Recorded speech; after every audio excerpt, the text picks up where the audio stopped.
Year 10 PPE 2024. This is paper 2. It is a simple question where we just have to express this as the product of prime factors. So do a factor tree, 99, and we note that it divides by 3 and 33, and 33 divides by 11 and 3.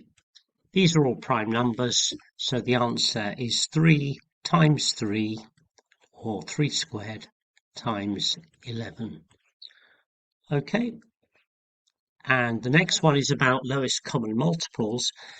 Well, with numbers like this, the best thing is just to make two lists and compare them.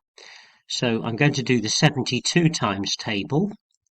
So 72, 144, and then add 72 to that, I get 216. Add another 72 and I get 288, and so on. I could go further if I need to. Now I do the 108 times table, 108, 216, and I can stop there because I can see that I have a pair of numbers that appear on both tables. So the lowest common multiple of both of those numbers is 216. Okay. In this question, we just simply have to enter that carefully into the calculator, and it should look exactly like that on the screen. When you press the equal sign, you will get 26.591, and then it goes 23898. And they do require you to type all of the figures or enter all of the digits that appear. Okay, and the next question is about reciprocals. Well, the reciprocal of 0.8 is best thought of as, well, 0.8 is 4/5. So the reciprocal is 5/4. Which is the same as 1.25. Okay, and that's the answer. This question is about ratio. We have 48 counters, only blue or green in the ratio 1:3. Well, 48 divided by 4, or 48 divided by 1 plus 3, is 12. So one part is worth 12. Okay. And so the ratio 1:3, blue to green, can be written as 1:3, or 12:36. Okay. Now, is she correct? You must give a reason for your answer. So not correct. And I think what I would say here is 16 is 1/3 of 48, not 1/4 of 48. I think that explains it well enough. Okay. Question here about inequalities. The first one, well, n is an integer. The greatest possible value is 7. Okay, because it can go up to and include 7. On the number line, show that one. Well, -5 goes here. Okay, and it's not including -5, but it does include 2. So this one here is solid and shaded like that. And then I just draw a straight line connecting the two, usually a bit bolder than the other line there. Okay. And the third question is like solving a linear equation, but it's an inequality. So I'll do it over here. Okay, so the first step is to add 6 to both sides. So 4/5 of h equals, or rather is less than 16. Multiply both sides by 5 and divide by 4. Okay, so that's 80 over 4, and therefore h is less than 20. And that's a very straightforward question for 6 marks in total. Okay, this is a simple right-angled triangle trigonometry problem. So we've got to work out the value of x. Well, x over 534, okay, that is the sine of 37 degrees. Okay, opposite over hypotenuse. So just multiplying both sides by 534, we get x equals 534 times the sine of 37. Okay, and we just need to put that into the calculator to find out what that value is, and it comes to 321.4 to 1 decimal place. And that's 321.4 centimeters. And the question asks us to give it to 1 dp. Okay, that's it. Simple question here about error intervals. We just need the upper and lower bound. This has been rounded to 2 decimal places. Lowest it could have been is 2.725 inclusive, up to 2.735, but not including it, which is shown by this inequality sign already printed. And that's it.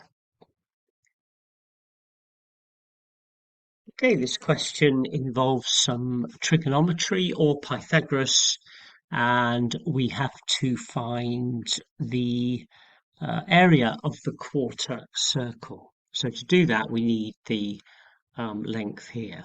Okay, and that best comes from Pythagoras. So I'm just going to call this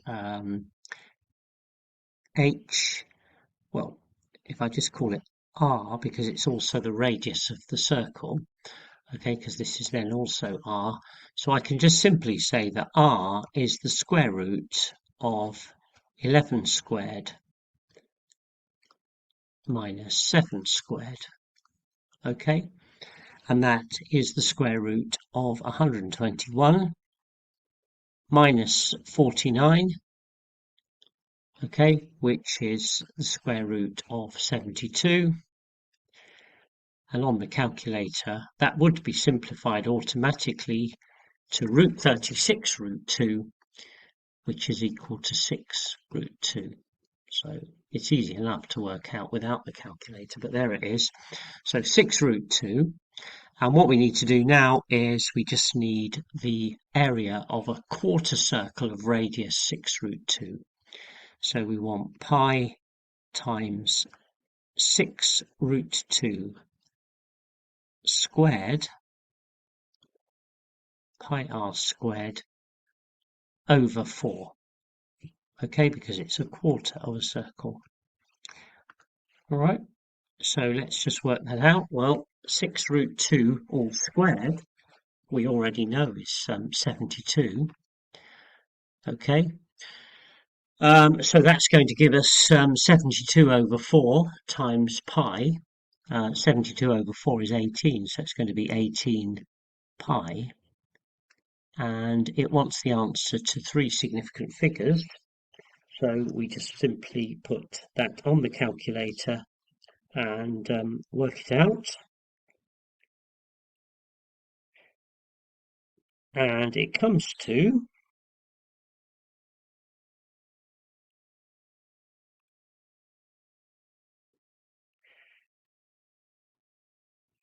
56.548. So 56.5 to three significant figures. 56.5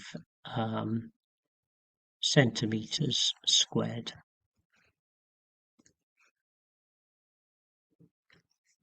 Okay.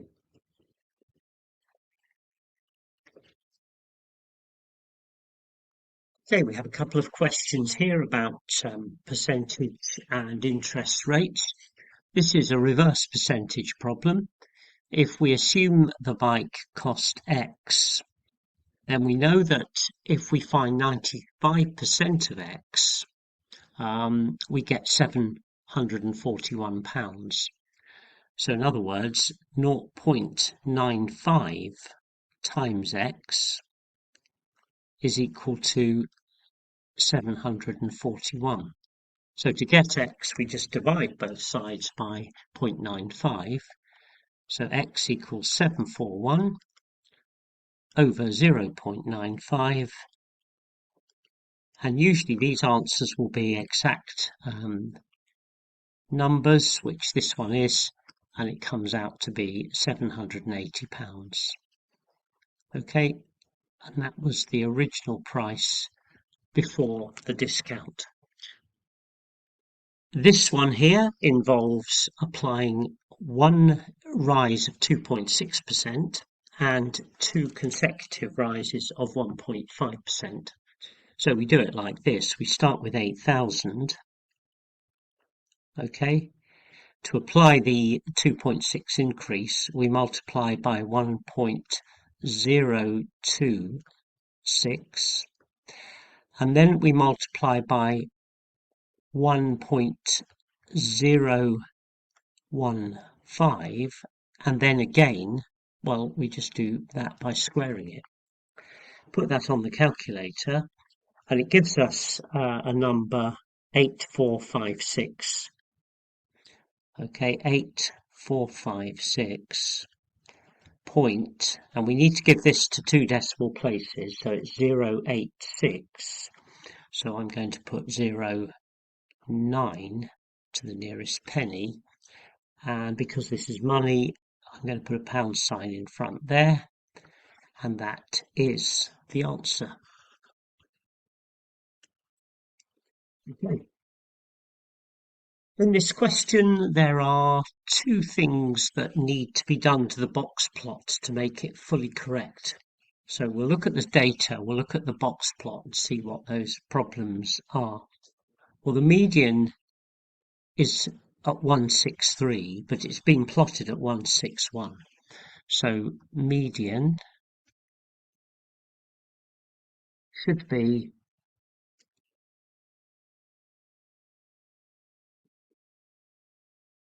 163,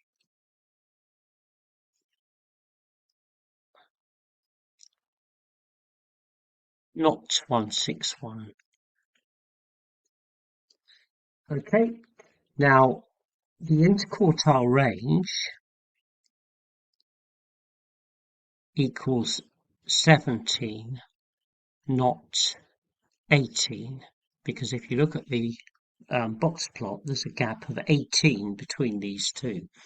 Now, because the lower quartile is correct, the upper quartile should be at, so I'm just going to say, implies that the upper quartile should be,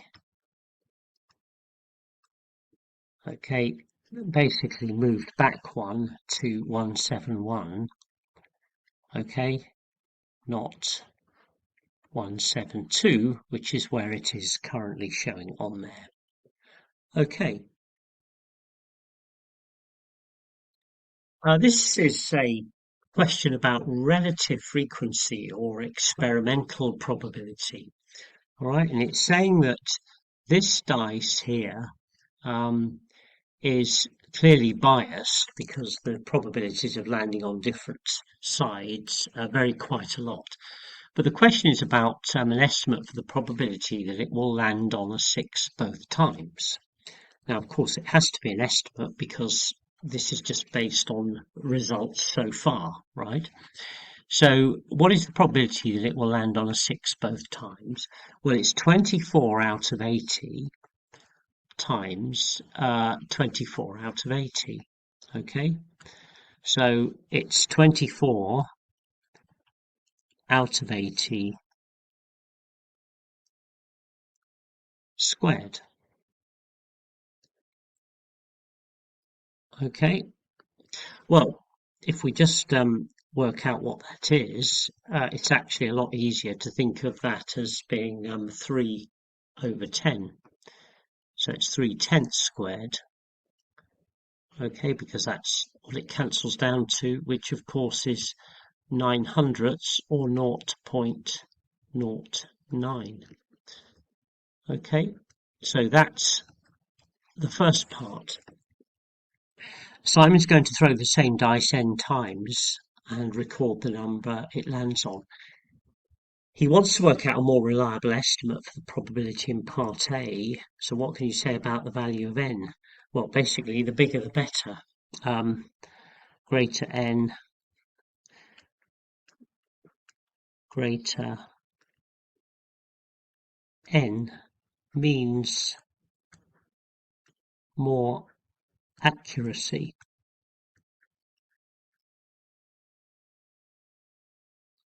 Okay. Okay, now this question is about, well, using the rules of indices really and simplifying. So the first one, well, anything to the power 0 is 1. So it's just 1. The second one, you've just got to notice that you've got a common factor of x plus 2 squared on the top and the bottom. So if you just take out that factor, you're left with 9x plus 2, okay, because I've divided the numerator by x plus 2 all squared and the denominator by x plus 2 all squared to give me that over 1. You could either write it like that, or you could write it as 9x plus 18. It doesn't really matter. They accept both answers. Okay, and the third one is just recognizing that everything in that bracket has to be raised to the power of 4. Okay, well, 7 to the power of 4 is 2,401. Okay, so it's 2,401. Okay, now it's going to be n to the power of 20. Okay, because you multiply the powers together, and p to the power of 12. Just make it very clear when you write your answer. Okay, and that's it. Okay, you've got to use algebra to solve these. Okay, so there's no trial and improvement here. Well, the best thing is to either, well, I'll change both of these into 10x. I think that's the easiest way of doing it. So this first equation can be written as 10x, okay, because I'm multiplying everything by 5, plus 30y, okay, and that equals 5. And to get this one to be 10x, I just have to double everything. So I'm going to get 10x, okay, and I've got minus 4 at the moment, so it's going to be minus 8y. And I've also got 31, which is now going to be 62. Okay, now, because those both now contain 10x, I can subtract them. I'm just going to call this equation 3 and equation 4. Okay, I suppose I should have called these 1 and 2. Okay, and what I'm now going to do is subtract. So because the same signs subtract, all right? So I'm just going to subtract. It doesn't actually matter which order you do them in. So I'm going to use the, I'm just going to do them in the order they are there. So 3 take away 4, okay? Just be careful with the minus signs. So 10 take away 10 is 0. 30 take away minus 8 is 38y. y, and that's going to give me negative 57. Okay, well, they both divide by 19. Okay, so from that you can conclude that y equals negative 1.5. I mean, you could easily do that on the calculator anyway. All right, now if you substitute that, sub y equals negative 1.5 into any of these, probably going to use the first one, into equation 1, that will give me 2x minus 9, which is 1.5, negative 1.5 times 6, will give me 1. Therefore, 2x will be 10. Okay, and therefore x equals 5. So my solutions are that y is minus 1.5 and x is 5, and just highlight them clearly. Okay, in this question we've got to work out the circumference of the circle. Before we can do that, we need to know the radius, and to get that we can work out the diameter using Pythagoras. So I'm going to find the length AC, which is the diameter of the circle. Okay, so AC is going to be the square root of 12 squared plus 10 squared. Okay, now that comes to the square root of 244.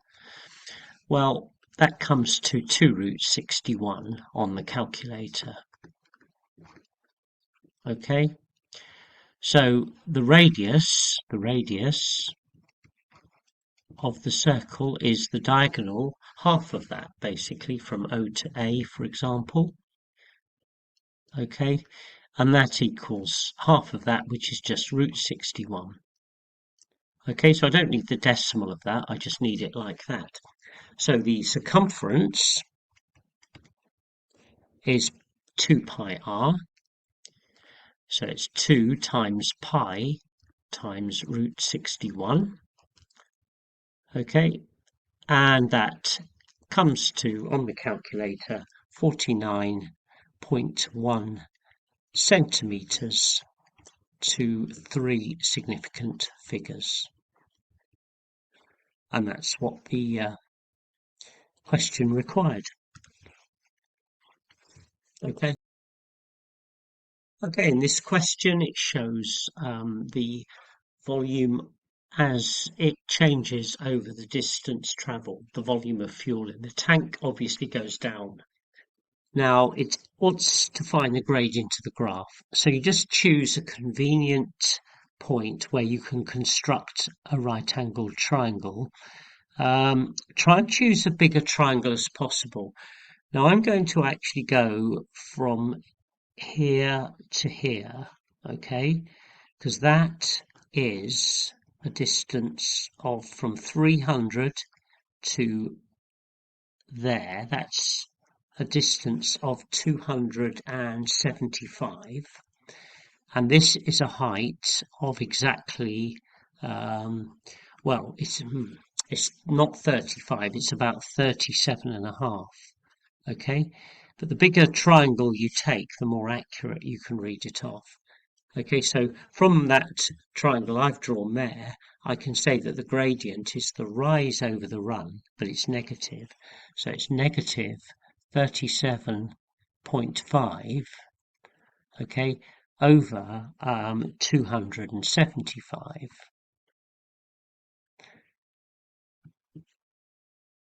And I can just put that on the calculator. Okay, so we have 37.5, and we divide that by 275.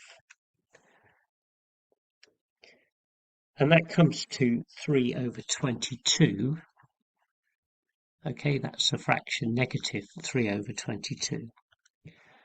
Okay,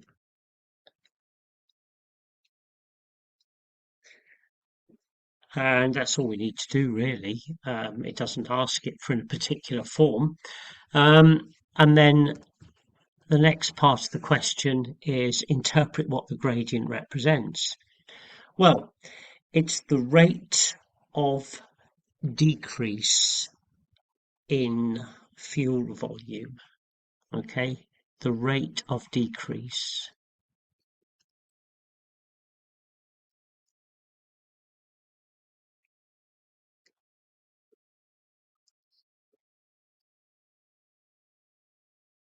Of fuel, okay?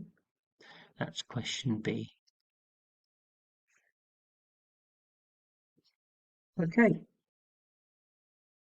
Okay, in this question, we've got to find the nth term of this quadratic sequence. Now, the best way is to do the first difference, okay? So what I normally do is set up a little table here. I'm going to do it that way. So I start by putting n, that's the position in the sequence, 1, 2, 3, and 4. Then the sequence itself, which is 2, 3, 6, 11.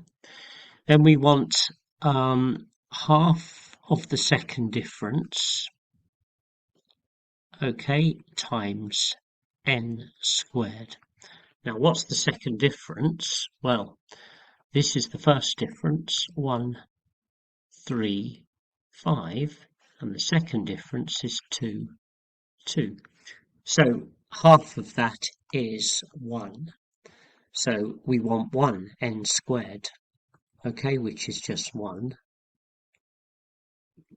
2 squared, 3 squared is 9, 4 squared is 16, okay? And then we subtract these two here, okay? 2 take away 1 is 1, 3 take away 4 is minus 1, 6 take away 9 is minus 3, 11 take away 16 minus 5. We should end up with a linear sequence here, which we do.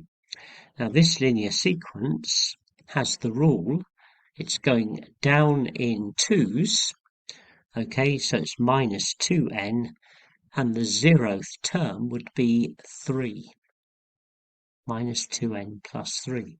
So the rule for the whole sequence is made of n squared, okay, minus 2n plus 3. Okay. Okay, in this question we've got to describe the single transformation that maps B onto A. So it's getting smaller and it's going upside down. Okay, now what we need to do is establish the scale factor, what type of enlargement, what type of transformation it is, which is an enlargement, and the center of enlargement. Okay, now if I put those ray lines in, you can see that the center of enlargement is the 0.11. Okay, so we want 3 bits of information. We want the word enlargement. Okay, we want the center, which is the 0.1, and we want the scale factor, and the scale factor is negative 2/3, because A is 2/3 of the length of B. Okay, and that's the information they would require for 2 marks. In this question, we have to complete the histogram. Now, what I'm going to do is put some information into these bars. We know that 14 nurses worked between 30 and 40 hours. So the area of that block there is 14. All right. Now, the frequency density is saying, what do I need to multiply this number here, 10, that's the width of that, by to get 14? Well, that's 1.4, okay? Now, if we work through the scale, we can see that this must be, if that's 1.4, 1.3, 1.2, 1.1. This must be 1 here, okay?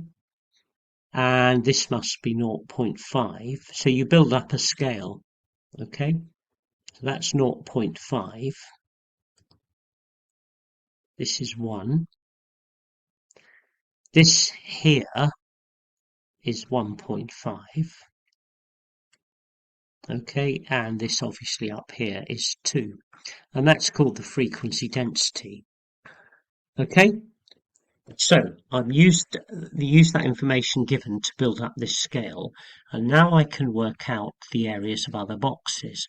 So if 12 nurses work between 40 and 60 hours, then the height is of the bar would be 12 divided by 20, you see.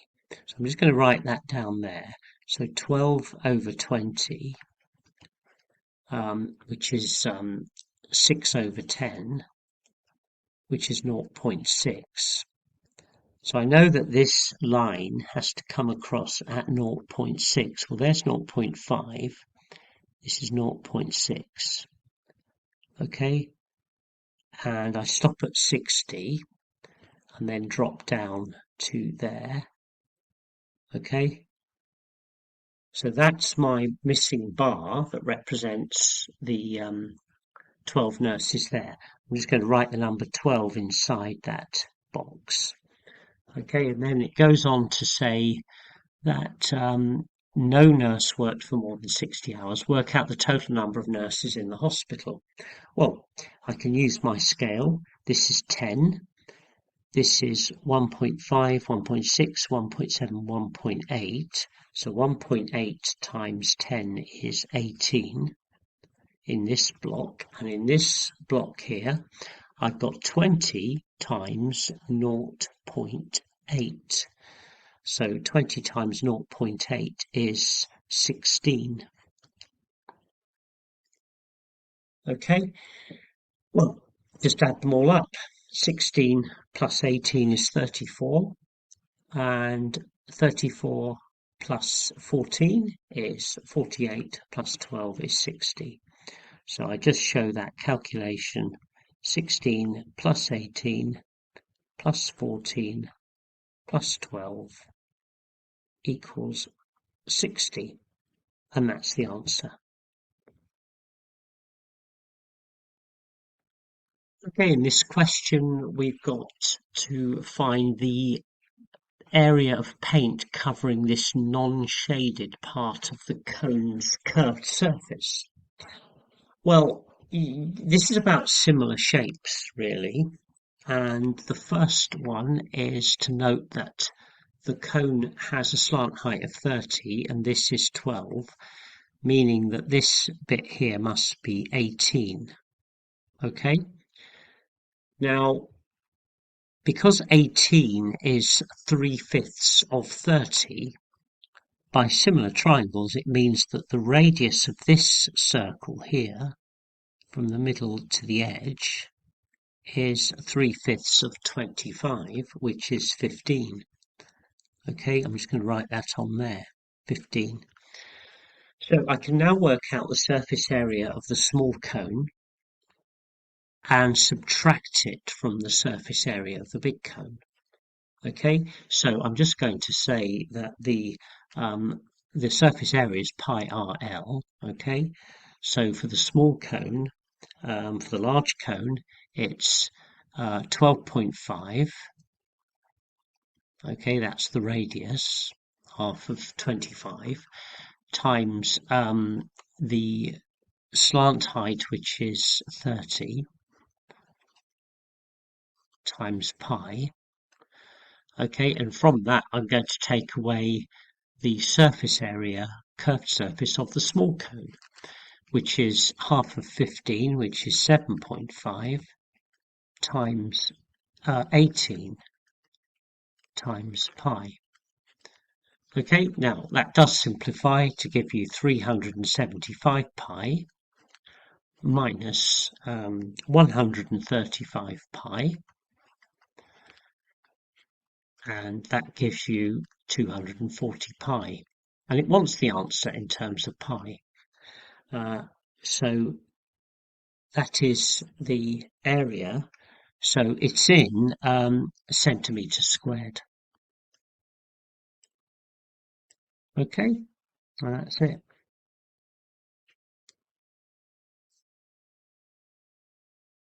Now, lots of interesting ways you can approach a problem like this. What I would do to start with is to cross multiply here to say that 7 times 9a, which is 63a, equals 4 times 7c, which is 28c.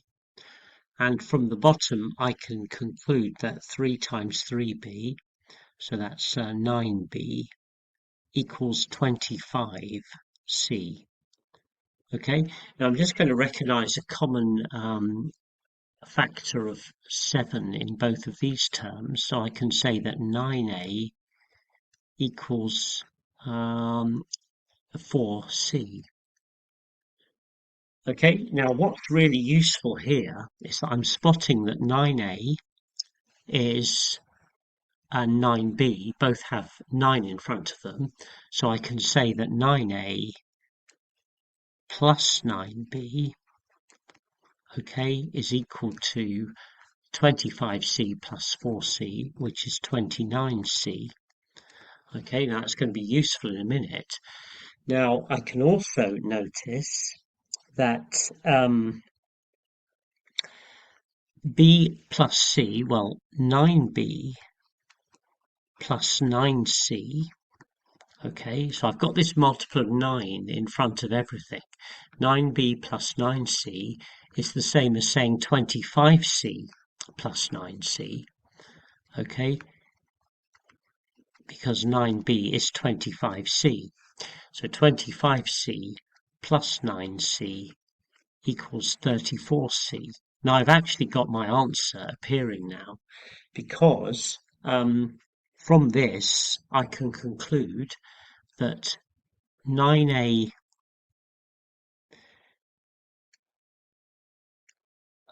well, in fact, if I take out the 9 now and just divide everything by 9, I can say that a plus b is equal to 29 over 9c. Okay,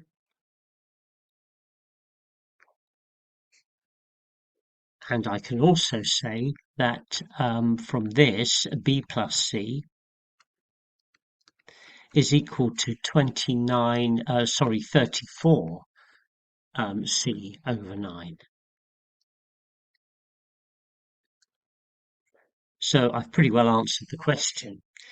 So the ratio a plus b to b plus c,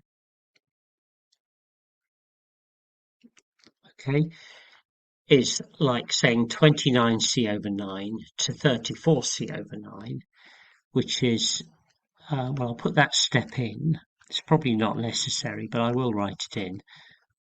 Okay, so that ratio could be written like that. And clearly the c's cancel and the 9's cancel to give me 29 to 34. Okay, so that's worked out quite well there. Okay, now this is a question about upper and lower bounds. So what we have to do here is we have to consider the upper bound for the size of the angle marked x. Now, the important thing to notice with this is that the angle x is going to be given by the inverse cosine of 10.6 over 13.8. But what we need to do is we need to recognize that as the angle increases, the cosine decreases. So to get the maximum angle, we need the minimum cosine. So the minimum cosine comes from minimizing the numerator, which is the adjacent, and maximizing this. So we need the lower bound of 10.6. Okay,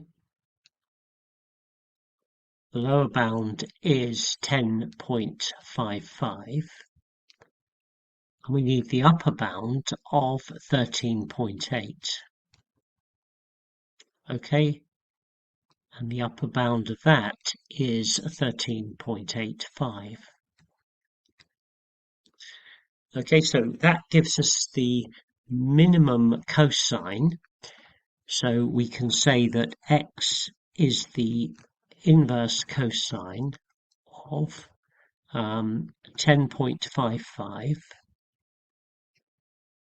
over 13.85.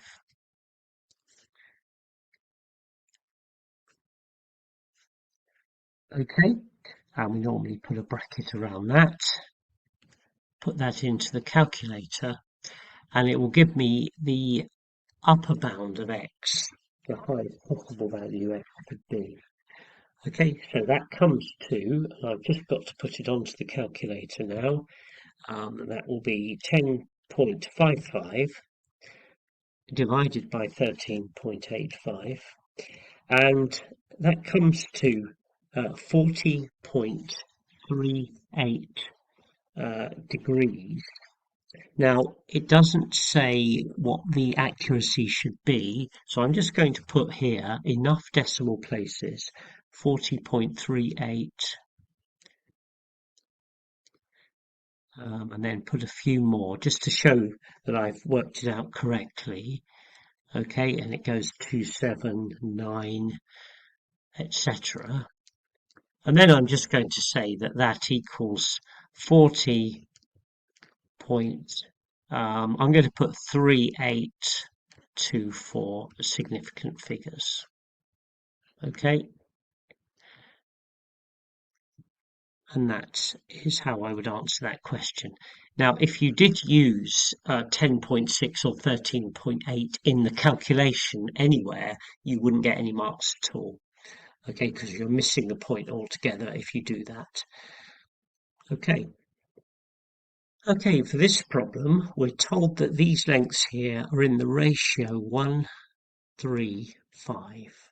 Okay, well, it's easier to think of these as the small triangle at the top, the middle-sized one, AFC, and the largest one, AED. So if we did that, that would be 1, that would be 1 plus 3, which is 4, and that would be the three numbers added together, which is 9.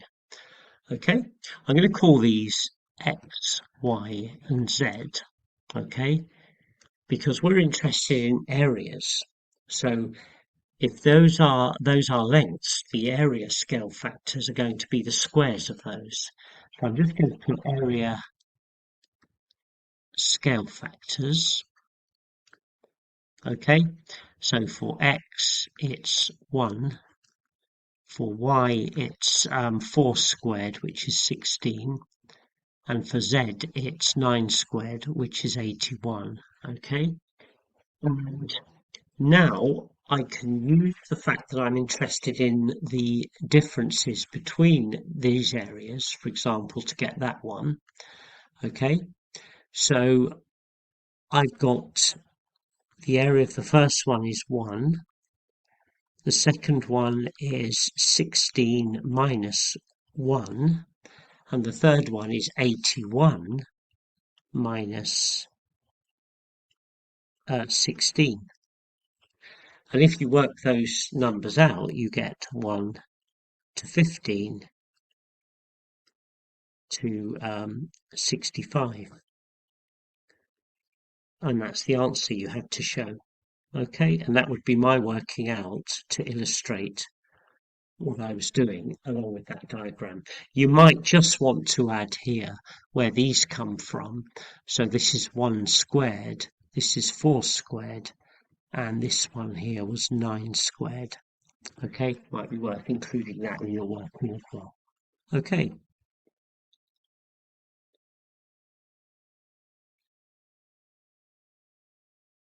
Okay, quite a difficult question, a lot to do. You've got to be very systematic here. So I'm going to start with this line L, and I'm going to rewrite it in the form y equals mx plus c. Okay, so I know that 3y would be the same as negative 4x plus 72. I'm going to divide by 3 to give me y equals negative 4/3 x plus 24. Okay, so I'm just going to sketch roughly what that line would look like. So it's going to cross the y-axis at 24. It's going to have a gradient of negative 4/3. It's going to be approximately like that. Okay, and that's going to be the line L. Now, it talks about the line M that's perpendicular. Now, if it's perpendicular, that means the gradient of M is the negative reciprocal. So it's of the form y equals the negative of 1 over 4/3, which is, well, it's going to be 3/4 of x plus some constant where it cuts the y-axis. Now, we don't know what that is, but we can use this information to find out, because when x is 0 at the point A, because the line M is perpendicular to L and passes through A, so when x is 0, y is negative 1.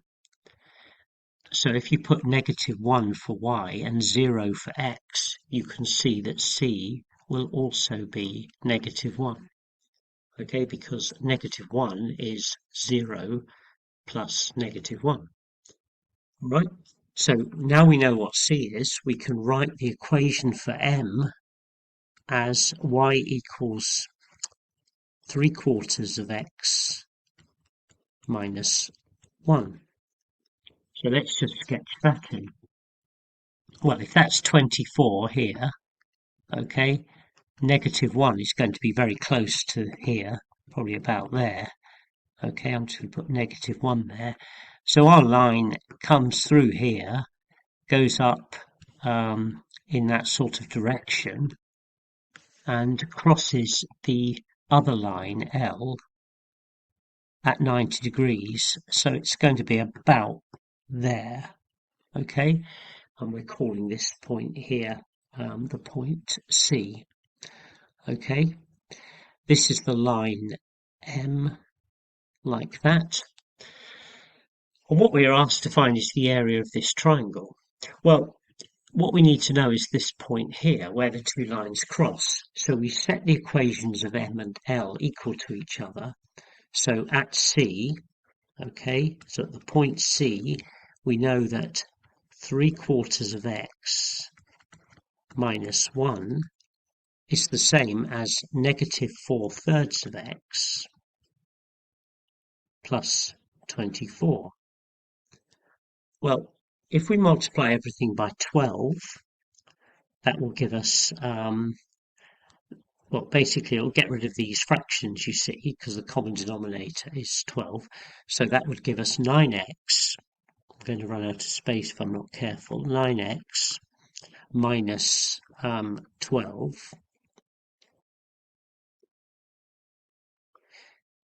is equal to, now this is going to give us, well, it's going to give us minus 16x plus 288. Okay, now I could have moved that one across earlier, but it doesn't matter, because that simplifies to give us 25x. If you bring that over to this side, equals 300. Okay, which means that x equals 12. Okay, I'm just going to move this thing across here. So that means that x equals 12. So C is the point 12, comma, something.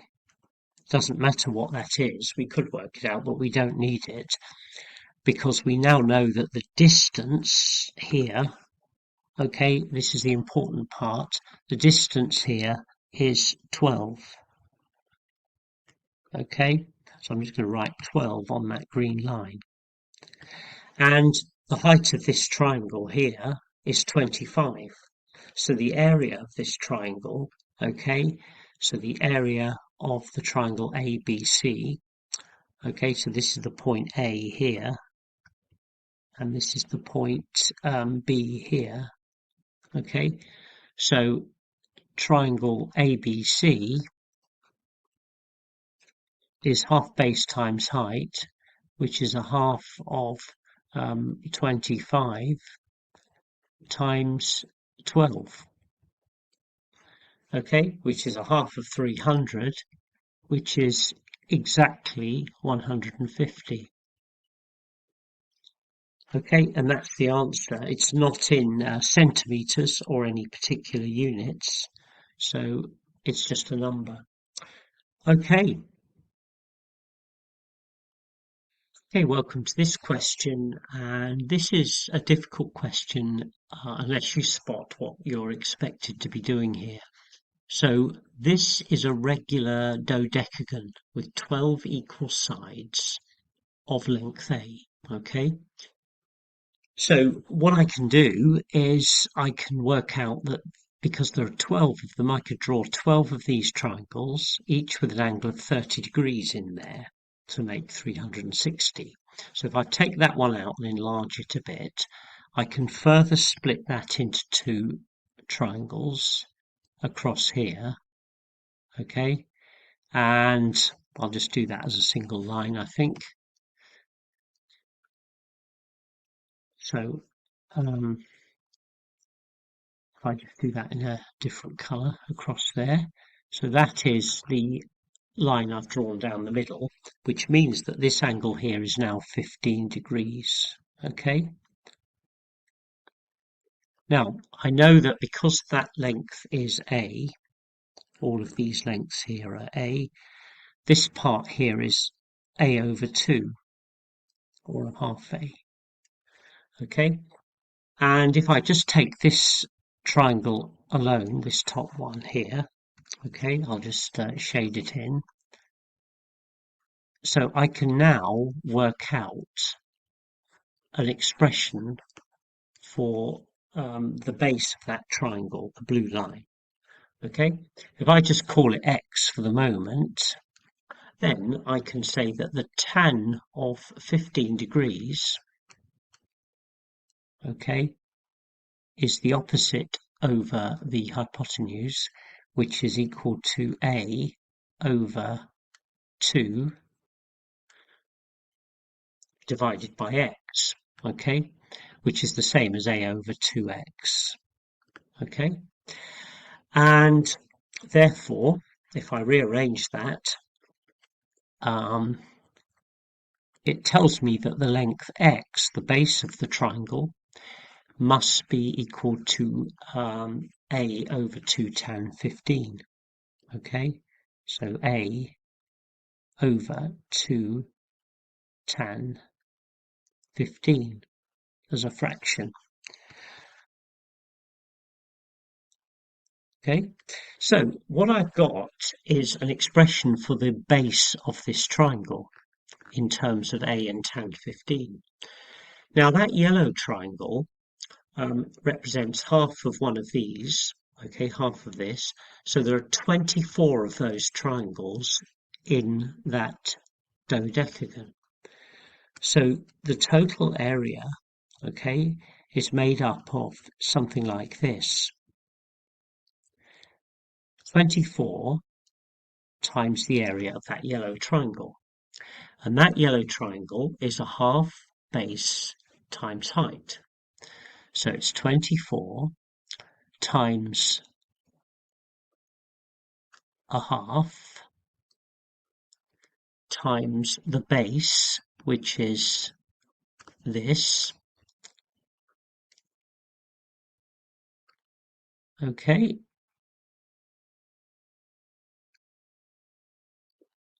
So 24 times a half base times height, which is a over 2. Okay, so I'm just going to put all those together in brackets like that. And then we just need to tidy that up. So it's an expression containing only a and tan 15, and it'll have a number in there, which will be our number that we want, p. Now, if you work out all of that, you've got a half, you've got 1 over 2 there, and you've got another 1 over 2 there, so it's an eighth. Okay, so it's 24 over 8, okay, which of course is 3. And you've got a times a, which is a squared over tan 15. So 24a squared over tan 15 with an a there as well. Okay, so we're nearly done. We just need to recognize that that of course is 3. So it becomes 3a squared over tan 15. Okay, so difficult question, but then it's the last question on an exam paper. And so therefore, P is 3. You don't have to say that because it's implied in your answer, but that's the answer that they're looking for in that form. Okay, and that's the end of that question.